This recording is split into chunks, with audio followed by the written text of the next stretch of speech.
Hey, welcome to Lead Up Podcast. I'm your host, Mike Harbour. This is the Elite Leader Series. I'm really excited. I'm joined by Maggie Brennan today. Maggie is the CEO of North Shore Community Health. In an era of healthcare and where the healthcare industry is battling all kinds of unprecedented levels of burnout and clinical time, turnover, financial pressures, Maggie has stopped looking at these challenges as mere operational costs and started treating them as a call to redefine the relationship between the organization and its people.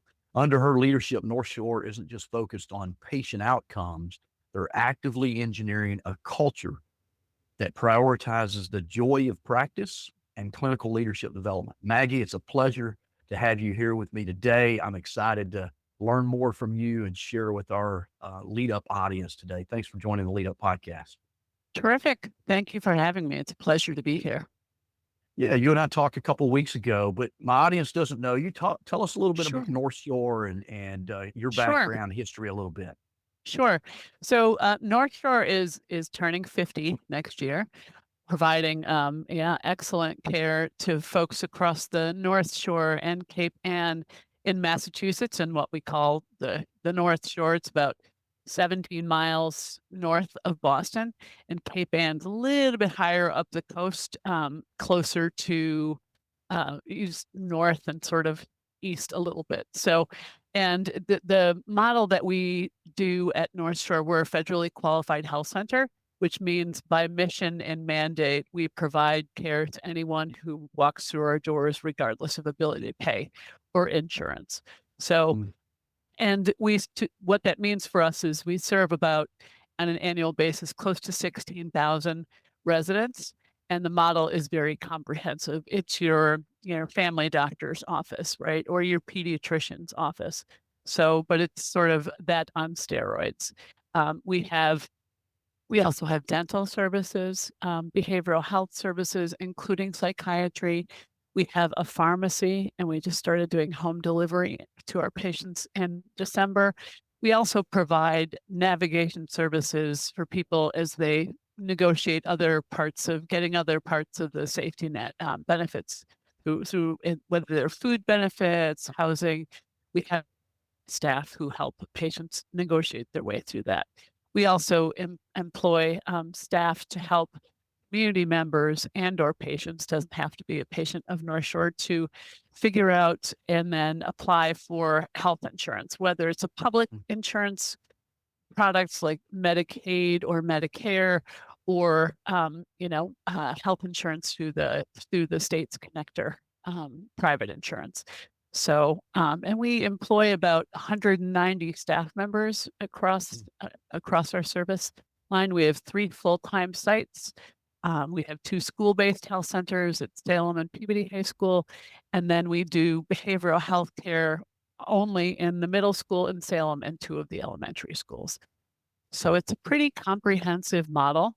Our patients trend to be relatively low income, although that's not true of all of our patients. Again, we serve anybody who walks through our doors, Mhm. and you know, just are doing the best we can in this ever-changing healthcare environment. Yeah, so that's That's sort of essentially North Shore, what we do, who we are. Yeah, it's awesome. You're doing important work, right? There's a huge need in the healthcare world today. People are confused by it, right? It's Yeah, constantly changing. it's confusing. You've got the new, you know, big beautiful bill, the rural healthcare transformation program that's come out. Constantly having to negotiate with providers and insurance companies, and the patient gets caught up in the middle of that, right? The customer gets caught Always, up in the middle of that. always. Yeah, So it's important work that you do. Let's talk about the organization a little bit. sure. Now, several years ago, you had an exodus of Right, providers, right. and We so did. talk about how you handled that. Most CEOs would kind of blame the marketplace, or you know blame turnover, or whatever there is externally. But Blame what the did you do blame the as a people who CEO? left because they couldn't hack it. Yeah, absolutely. So talk about Yeah, that. How did you talk about that sure. exodus, and then how did you handle it and address it head on and make some headway in that? Sure. So it was a real sort of crisis opportunity moment for us. We could have done, all the things that you just listed, right? Blame the market, blame the people, but we really looked inward, and this is also, by the way, part of a national trend. You do see a lot of staff leaving primary care. They're not growing enough coming out of medical schools, and there aren't enough nurse practitioners and physician's assistants who are going into primary care to take the place of medical doctors, right? So what we have so we did some pretty deep soul searching, and we also did exit interviews with everyone who was leaving, and it was at that time a lot of nurse practitioners who had been with us for a while, and as they were leaving, they said, well, some of them were leaving primary care altogether. Some of them it was due to salary reasons. But everyone across the board said, we hate taking call. We hate, having to be on call a week or two once a year and deal with those things that happen in evenings and weekends. It's not part of our culture. It's not part of our training, and we hate it. So, we thoughtfully and looked at what we could support budget wise. Also looked at how much it's costing and how much this turnover was costing us, because that's an important thing to always look at too, not just what the new thing is going to cost, but what are you losing when all these people were walking out the door. So we hired two full-time primary care providers who all they do is take call on Mm, evenings and after hours and weekends.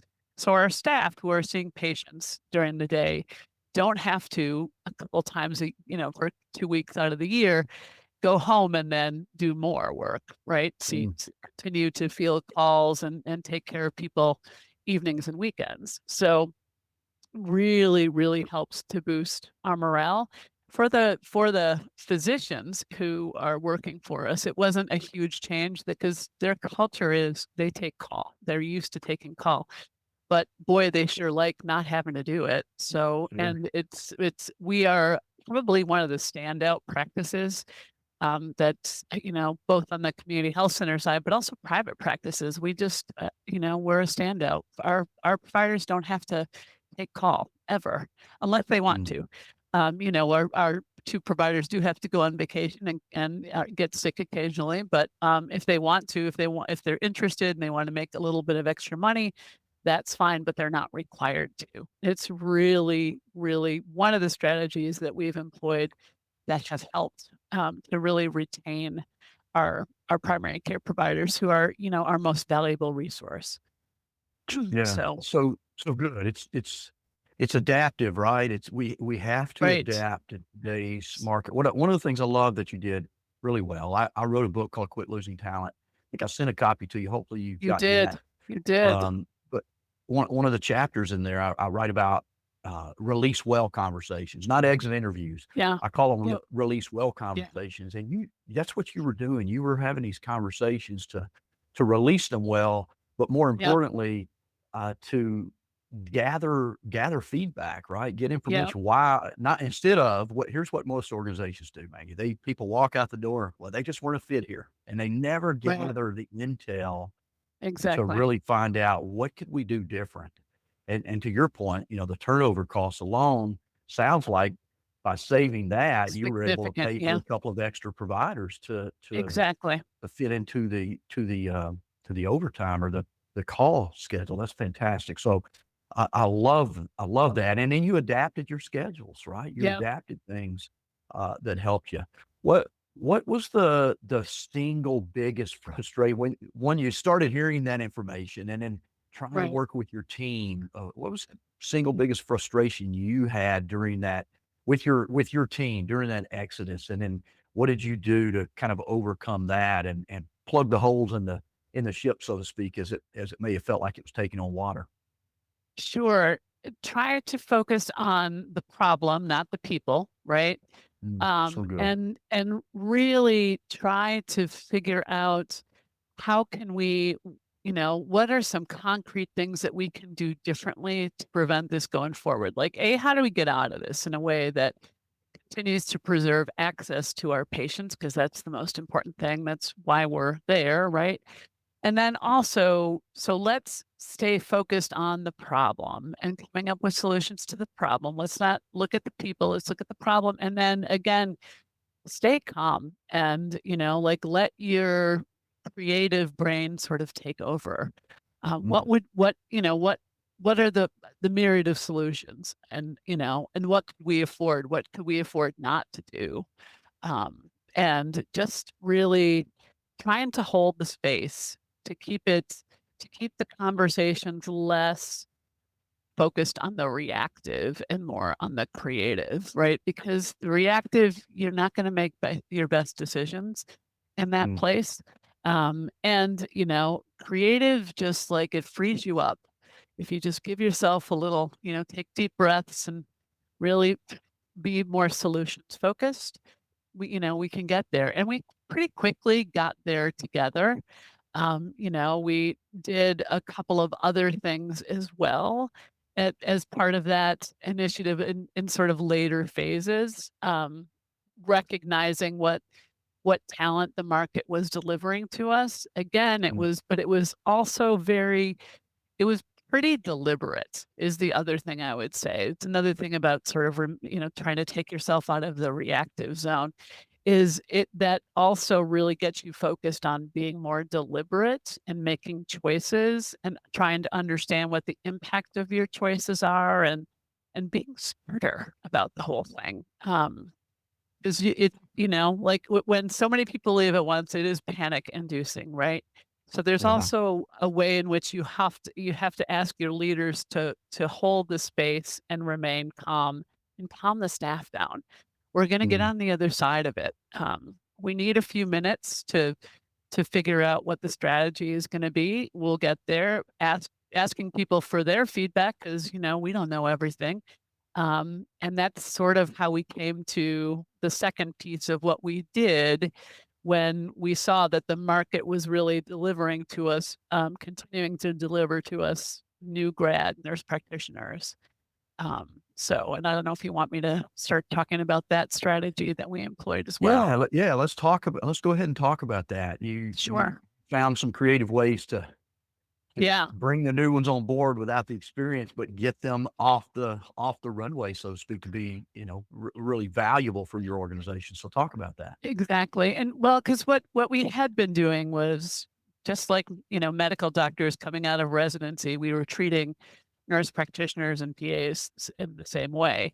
But, MDs have 3 years of residency, so they've already been doing that work for 3 years. Nurse Mhm, practitioners don't have that kind of a long runway, so they're really not used to they're not ready to sort of hit the ground running.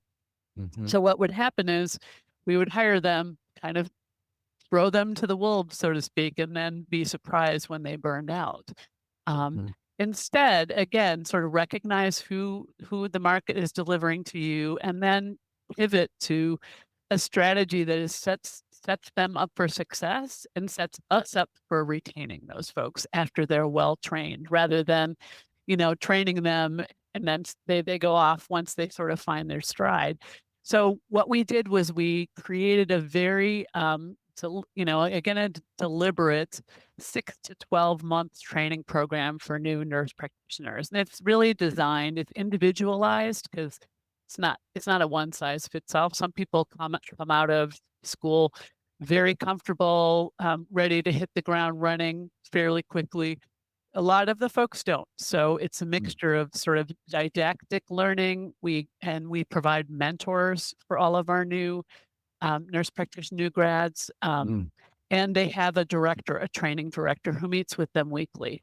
So it's like at their pace and, 6 to 12 months, and some of them, sometimes it goes beyond 12 months, sometimes it's only 3 months. Really mm, depends upon the individual, but it's really recognizing that, we weren't providing a really great learning experience or training opportunity by just pushing them out into and expecting that they're going to sort of hit the ground running. So instead, let's do a slow introduction.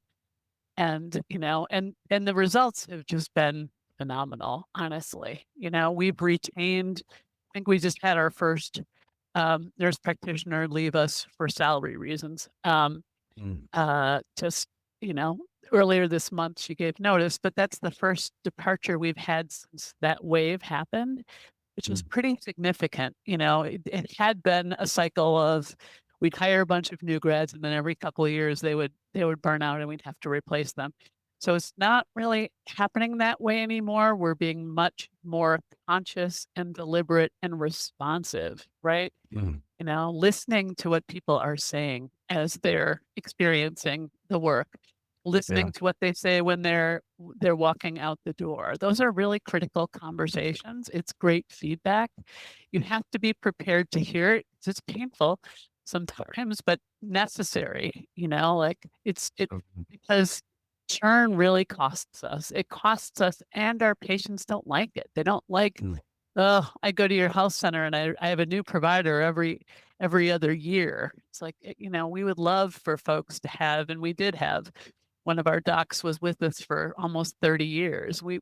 We love to have that kind of relationship and experience. Our patients do too. So, and they deserve it. So we Certainly. needed to operate differently. And so we started to do that. Yeah, I love that. You just didn't settle. So many No, what I love is, you decided or you became aware of, hey, just because they're coming out of school doesn't mean they're ready. They're not battle right. ready or, work ready necessarily, right? And so you just didn't keep doing what you'd always done. You Yeah. did something different. I write about this in my book as well. I talk about really 3 things that you mentioned just for our listeners here. 1, a UTP, universal training plan. So you've got a universal training plan for all these new grads that you move them through, but also an IDP. It's individualized. So, Yeah. what one may need 12 months, one may only need 6 months. So we teach them everything we need to know. They need to know to be successful. But the other thing is I write about this person called the Stay Navigator. You called them a mentor, I think, or a trainer. I can't remember Yep. exactly what you said, but it's somebody we're locking arms with that new person to walk alongside of them and make sure they don't get lost, right? Or get Exactly. swept away in the busyness of the work. Because that's really, Maggie, in all the work that I do, that's really what creates burnout. It's not that people have Yeah. too much to do, it's that they're not clear on how to do everything they need to do. Right. It's because we're just throwing them out there in the deep end and say, hope you can swim. We'll throw you a life Exactly. preserver once in a while. But I love what you've done. Talk about from a retention standpoint, where were you at 4 years ago to where you are now percentage wise Yeah. and what that's done, number 1, in your quality, your Yep. satisfaction, Yeah. your turnover rates, those types of things. Yeah. I would say that our churn rate at, a number of probably 5 years ago was probably 35 to 40%. And now it's 10. Awesome. Incredible. We've really, but we've focused on it, and we spent a lot of time thinking about it and strategizing around what's driving people away, what is driving what we call sort of the misery quotient in primary Mm. care, right? And the Mhm. other thing that we did, which is pretty significant, I think, too, is what are the specific things that we can do from an operational standpoint to drive up the joy of practice and drive down the misery quotient, right? Mhm. And it's what we call it driving down what the either the after hours work, either before visits or after visits. It's the Mm. administrative work that our PCPs do. And so we looked at, what kinds of AI solutions are available, which would really go a long way in bringing down the misery quotient. And we found, ambient note taker, a solution, and we piloted it. And, the people who did the pilot, it brought down, what we call pajama time by 40%. Mm. And the folks who piloted it loved it, and the folks who were early skeptics have become the biggest champions. They love it. It's just, it Mm, really, so now they can just focus on the work that they're trained to do, right? The conversation with the patient in the exam room. They don't have to worry about, oh, am I charting and did I take this? Got to make sure that I remember that in the notes. Because then they just have to go back and edit the mm. conversation that happened in the exam room, which is a lot better than having to sit there and, write it all out. So that we piloted that, we expanded it greatly. It's not inexpensive, but again, what I would say is it's way more expensive to lose good people and to have to replace them. It's just Yeah. it's looking at the long game, right?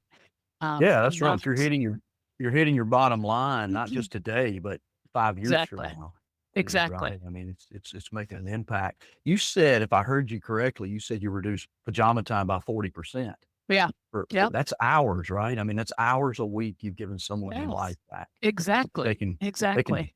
rake the yard or go play golf or, whatever it may Exactly. be, right? That they go have a nice Ex- dinner with family members. Precisely. Um, And they're so focused on, they can be focused on what's happening in the conversation in the exam room with the patient, which is why they went to school. What they went yeah. to school for, right? They didn't go to school to type up their notes afterwards, or click all the boxes. So it's really, it's been a really great thing for us. And so now we're Let's looking at other solutions we can adopt that will further enhance the joy of practice. Yeah, we've got to embrace technology, certainly. I love Yeah. AI, use AI. We're using AI right now while we talk, Yeah. right? I'm just Exactly. Right. literally transcribing the conversation you and I have in the background. Um, but talk about the younger generation is more technology wired and driven. But Yep. let's talk about those old, you kind of mentioned this, the slow Yeah. adopters, right? The old Yeah. guard. How did you kind of bring them along and get them to move forward? Or do you still have some stragglers that you're working with on that? We don't, but Oh, and that's good. what I would say is that they talk to their peers who use the tools, right? And some of their peers were very skeptical at first too. So the biggest, the folks who do the best job in selling this are their peers, right? They listen to their peers, especially the ones who might be a little bit more skeptical. And just the fact that it just brings down the time you're spending doing doing the pre and post work by 40%, that's pretty significant. That's hours you're getting back in your day and your week. So it's very, that's very concrete. It's a huge selling point. How has Hard it to ignore. improved? Yeah, how has it improved? This is a big deal across the medical field, just that bedside manner, right? Because they're now able to Yeah. focus more on the patient and not writing down something that was said. What kind of improvement, or have you seen any measurable improvement in that bedside manner or customer satisfaction piece that we often track in healthcare?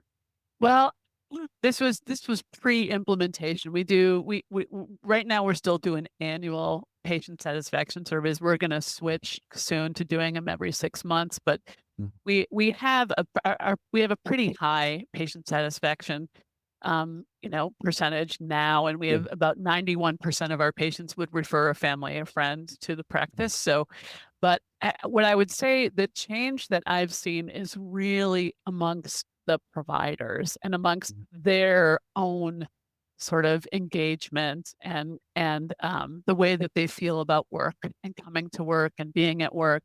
It's really, you see it in sort of the way that they're presenting, the way that they are when, I haven't witnessed any visits, so I can't attest to that, but I can tell mm, you what I'm seeing amongst the providers and the level sure. of engagement and satisfaction that we've seen increase markedly has just been pretty extraordinary. I Well, feel like we've hit on something here, yeah. Well, with I'm our sure. Project Joy.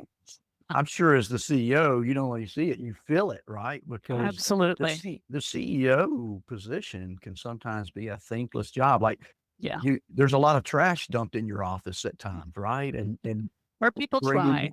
yeah, bringing their You'd problems like to or bring in this bag of trash and leave it on your desk. Actually, no, I'm not here for the bag of trash on my desk, please. If yeah, you'd like to talk about what you'd like to do about the bag of trash, I'm happy to. about that, but you're not leaving that here. So Talk about that a little bit. How, as a CEO, and I'm sure all leaders go through this, right? We get promoted because we're really good at solving problems, and so we move into yeah, these leadership roles, and we feel like we have to solve everybody's problems. But at the end of the day, absolutely. solving all their problems and not really getting anything done. How did you Yeah, make that shift as a CEO to saying, okay, I'll listen, but yeah. what's the solution? Talk about that shift that you had to go through and how you've been successful in doing that as a leader. Yeah, I mean, exactly. It's that really that learning, what does it mean to sit in this chair? And it's not I wasn't hired to be the problem solver for everybody, right? My job is really to build and encourage the next generation of leaders.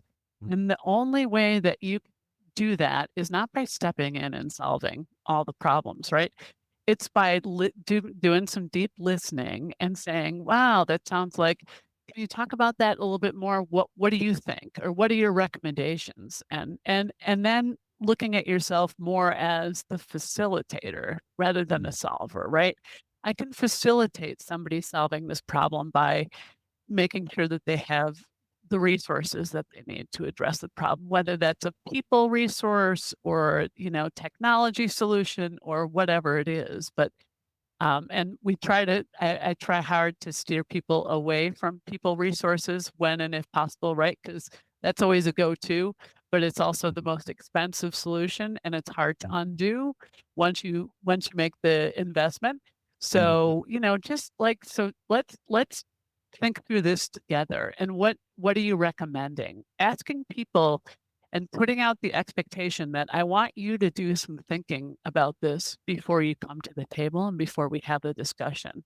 Because I'm not gonna be the person who solves your problem. mm, I'm gonna be the person who will give you feedback and who will give you suggestions, but I'm not gonna solve it. That's not really helping you in your development as a leader if I'm jumping in to solve the problem. I'm gonna get in your way, yeah, in terms of building your own confidence and your ability to lead if I'm constantly solving. And it's also just not it's not feeding my leadership development either to be the solution lady, right? It's also like, I've got, as I tell my staff, I have 100 ideas at any given day, and probably two of them are good. So I'm going to rely on you all to help me figure out which ones are the good ones. But also, like, let's talk through this together. Let's mhm, problem solve together and come to me with recommendations, not problems. But yeah, it's a journey, It's that's I think in terms of leadership development, that one's the one that it because it continues to reemerge. Oh, I know what we should do mhm, here. I know what we should do here. Hold back and let mhm, other people step in with their own thoughts and recommendations because, as it turns out, I don't know everything about the operations, and I certainly don't know clinical. So, let my folks, use their talent and their knowledge and expertise, and they'll come up with great solutions. And it's my job to really help to facilitate, the execution, but not yeah. to come with not to have the solutions to everything. Sometimes I do, oftentimes not. Yeah, but we want our leaders to be critical thinkers, right? And problem Exactly, solvers. You never get to go on vacation if you've got to solve all the problems, right? I exactly. mean, you need them to be able to do that on their own. So that's an important transition we all have to make as leaders. Talk about values for a minute. I'm a believer that values are what drive our culture and our Yep, organization, and we should be hiring people that fit our values, not yeah, just a skill set, but they've got to be a yep, values fit. How do you handle values misfits, whether it be one of your leaders or team members yeah. or one of your providers? Well, I don't get to all of them, but I try really hard to get to, all of our new staff orientations just because I like to meet the people who are there. It's also a point of sort of curiosity, like, who are we hiring? Because, taking care of our patients for me is a sacred charge. So I wanna who are the people who are gonna be taking care of our patients, right? And are these folks here for the right reasons? So I asked them what their why is, like, why North Shore? And, you can Mm. work at a lot of different places, why here? And inevitably, the people who, say, "Oh, I'm here for the mission. I just wanna help people. I wanna help my community."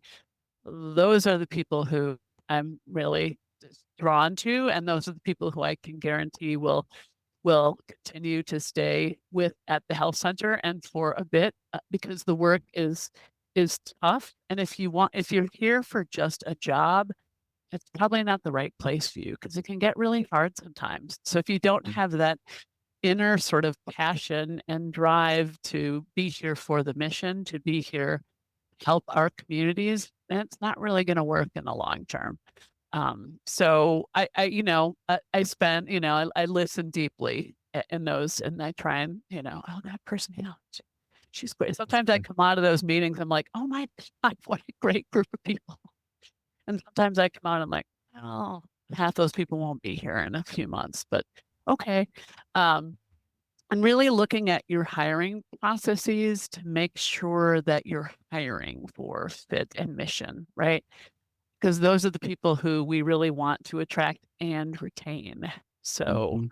those are the people who will stay too. It's the people who are here for the mission and for our patients and to help our communities. People Talk who about just want that. a job, not so much. Talk about that a little bit, Maggie, because I think, it's the most important. I say that who decisions are the most important decisions we Yeah, make as a leader, right? Who we hire.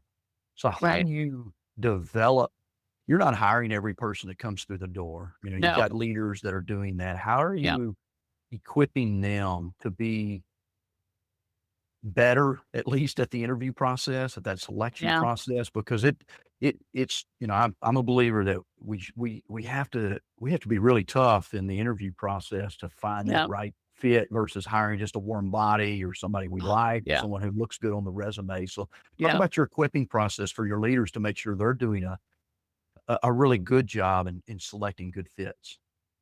So I always tell my executive team that, we all should abide by the adage of a colleague told me many years ago, it's hire slowly, fire quickly.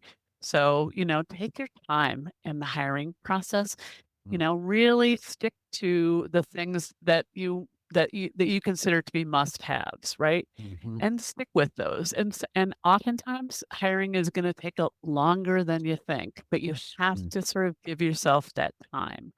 Also, just be prepared, bring some tough questions and make sure that your questions aren't phrased with, so to garner sort of a yes or no or a brief, Yeah, that's right. really doing that sort of motivational interviewing kind of or behavioral interviewing kind of Mm. talk about a time when and tell me about, ask some tough questions because Mm. that's when you're going to get a sense a better sense of who this person is because asking tough questions is it puts somebody in a little, bit of a tense situation. So how do they respond? How do they react?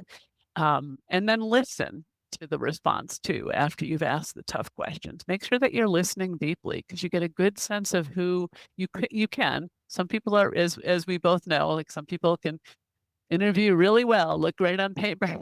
Mhm. You get them in the door and suddenly, oh my goodness, that's where this sort of fire quickly comes in. So I try to, work with my staff around that. Who we're bringing in the door is really important, and so we have to take our time.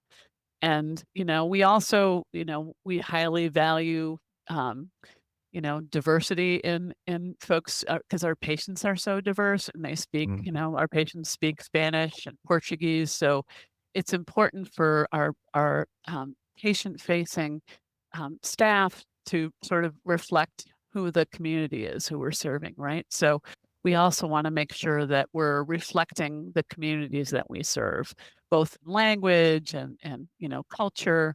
So that's important too. And thankfully that hasn't really been a problem for us.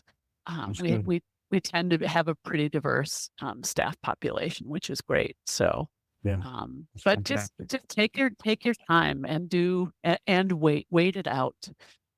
It's worth Yeah. it in the end. You can't rush a good hire. Yeah, for sure. I I 100% agree. I'm a believer that, we have to have a process, not wing it, Yes. I'll know. When a leader tells me, well, I'll know it when I see it. When they say, well, if I ask them who you're going to hire, well, I'll know it when I see it. No, you won't. I mean, you got to have a process. And No.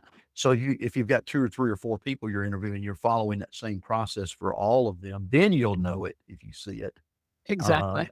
but if it's just kind of winging it, which unfortunately, a lot of organizations I work with, that's their hiring style is winging it. Well, I got an interview today. Yeah. Better get ready 5 minutes before the interview. Yeah. Yeah. Yeah, so we can't do that, right? That increases the odds of hiring the wrong person for sure. Yep. So, we talk about training a lot here at Harbor Resource, what we do. I believe that behavior and habit change is critical to affect organizational change, culture change, and Yep. really it's about our own leadership habits, right? You mentioned 15 to 20 point jump in engagement surveys, Yep. despite some of Yep. the challenges we face. What are you doing to keep that momentum and to keep driving behaviors Yeah. and thinking, being opulent minded, right? This abundance focused place to work at North Shore and Yep. continue to push your leaders to think that way as well. Well, it would be a couple of things I would say is we really try and lead from a place of engagement with our sort of so we have a group of clinical leaders who meet um mu- no, they meet weekly, and then I've been trying to attend their meetings once a month, which was really I actually did the first one this last month, which was great. It's just lovely to hear from people like what's going on in your world. Let me tell you about what's going on in mine, so we can have dialogue back and forth. We also tend to have you know, professional development plans for Mm, our staff. We see, I encourage my chief medical officer, who amongst your team is a real comer, and how can we get that person some more training and skills building? There's a great program that our primary care association has for up and coming leaders, and we've sent our staff to a number of our staff to these trainings, and they're just like it's transformative mm, what it's done for some of the leaders. Their eyes are opened. They're able mhm, to see sort of the bigger picture and not so focused on, their little piece of it. It's been amazing. So we've sent a number of our of our clinical leaders to that program, and it's just been great. But any kind of opportunity to like if one of the clinical leaders sees something and I'd really like to go to this. And, then our chief medical officer will take a look, take it very seriously. If it looks like something that's going to be a value add, they'll, send them. We're big mm, firm believers in, continuing education, right? If you consider yourselves to be a learning organization, which we do, then that's got to be pushed out and your staff need to understand it and take full advantage of it. And we also mm, offer, we pay for training for staff, more frontline staff. We'll send if they find something that they're interested or we see something that might work for them, we'll, pay for training, send them to training. We also have, fairly it's not a big tuition remission program, but we do cover some tuition for staff who don't have bachelor's degrees on an mhm. annual basis. I think it's sort of capped, but one of the community colleges or a couple of the community colleges nearby are almost free. So it's really, now it goes a longer way than it did a few years ago. So that's a really great program too. And a lot of our staff, our frontline, more, staff who are just getting started are interested in a lot of our staff are interested in going to nursing school. So anything we could do to sort of put them on that path is, Absolutely. you know, Yeah, look, strongly people encourage. people will stay with us, right, if Yeah, we help them get better. exactly. Yeah, once in a while, you're gonna lose somebody for money, like you Yeah, lost a nurse practitioner recently, but once in a while, most people, and I've said this for years, most people are leaving us for similar money and very similar job, and right. so they're what they're looking for is a place where they feel valued, Right. and developed, right? And so you're doing that, Maggie. You're making your people feel value. You're creating a culture where people can thrive. You're seeing that in your turnover and your Yeah. engagement. All of those things are, they hit your bottom line, which is important. Yep. Even though it's we got to make a profit so we can continue to pay our people and do our work, Right. do the great work. No margin, Uh, no mission is what we yeah, I say. mean, absolutely. So, all of those things you're doing are hitting your bottom line, and that's fantastic. Just one last question. There's a Sure. CEO out there somewhere listening to this. They're struggling maybe with high turnover or poor engagement. They're miserable. They're right. They're in that Yeah. misery quotient. Been there. What's the advice for them right now before we sign off that you have for that leader that may be where you've been? Yeah. Well, first off, you have to sort of um, put your ego and your defensiveness to the side because it's not going to be helpful. If you're really going to have a hard look at the situation, is you really need to just put that stuff to the side, right? And then look at it. Take a really hard, long, deep look at it. Talk to a lot of people. What's going on here? What is driving this big turnover? What's creating all this misery in our staff? And then, then develop, just start small or start with a couple of things that you can do to make a difference. But you gotta like commit to it and you gotta keep doing it because people are watching you too. Mhm, We don't just do the work, we talk about the work that we're doing and we talk about it a lot. So, and people are like, okay, what's next? They come mm, to, they know that we're focused on it and they know that there's going to be a next. They've seen mhm, next. So you also have to like own it. So own mhm, it with your staff, come up with a couple of strategies, talk about it, keep focused on it, and then slowly will move the needle. It's not a quick process and it's painful because no one likes to be hear about all the things that are wrong, all the things that you're doing wrong, but it's a we thing. It's a bigger than a me thing. It's a we thing, and it takes a village to make that kind of a culture change too. It can't just be driven solely from the CEO's chair because it's that is a recipe for disaster. yeah, so good. Love that. So two things I heard for sure. Put your ego aside.